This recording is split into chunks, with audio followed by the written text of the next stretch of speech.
All right, let's dive into an idea that might feel a little, well, backward at first. We're going to talk about the power that comes from running away from honor, not chasing after it.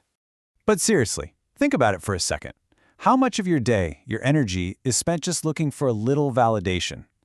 Refreshing a post to see the likes tick up, or maybe hoping your boss finally notices all that extra work you're putting in. What if that constant chase isn't actually building you up?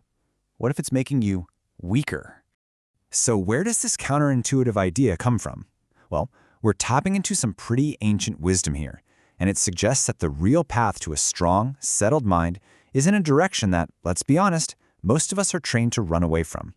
And here it is. This is the sentence that really grabs you. The more one internalizes fleeing from honor, the more their mind becomes settled. It's a total paradox, right? The very thing we're told to go after, praise, recognition, you name it. This text says that's what we need to let go of to find some mental peace. So, what's the actual payoff here? And that leads us to the big question. Why on earth would anyone actually do this? What do you really gain by letting go of something that, frankly, feels pretty good to get? Well, turns out the rewards are all internal, and they are, for sure, profound. So check this out. These benefits, they're not separate things. They're like a chain reaction. Once you stop stressing about what everyone else thinks, you get this amazing mental clarity. And with that new focus, you can finally start tapping into your real potential. That naturally leads to a kind of genuine humility. And I don't mean weakness, I mean a quiet confidence. And that is the foundation for real, true inner strength. And what this all leads to ultimately is freedom. Real freedom. The freedom from constantly needing praise, and maybe even more importantly, freedom from being terrified of blame. When your self-worth isn't tied to what other people are saying, you become stable, unshakable. You're operating from your own center, not from their validation. Now, I know what you're probably thinking. Fleeing honor, so I should just have zero self-respect, let people walk all over me? And the answer is a hard no. Absolutely not. This is probably the most important distinction in this whole idea, because the source is super specific about what kind of honor to run from. First, you've got what the text calls imaginary honor, or kavod meduma. This is all the ego-driven stuff. It's that fragile, brittle validation that comes from the outside world.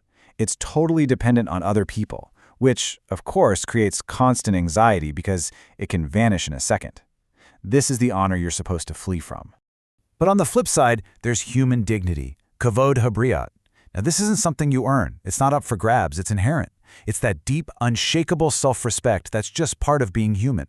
This is the honor you protect at all costs. You never, ever give this up.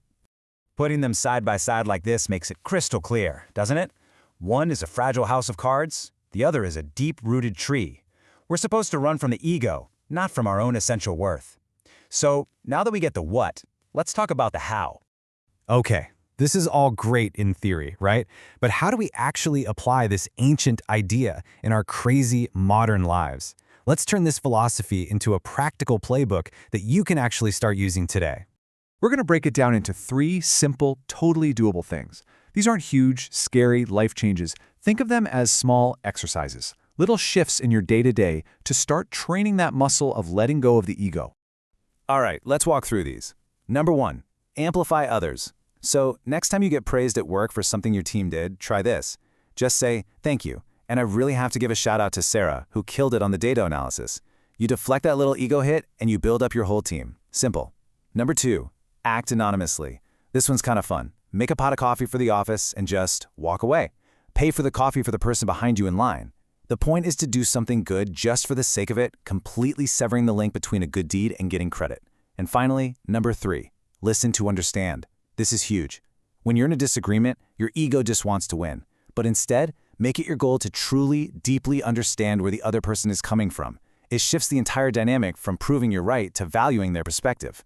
So, as we wrap this up, I want to leave you with this question. Just think about it.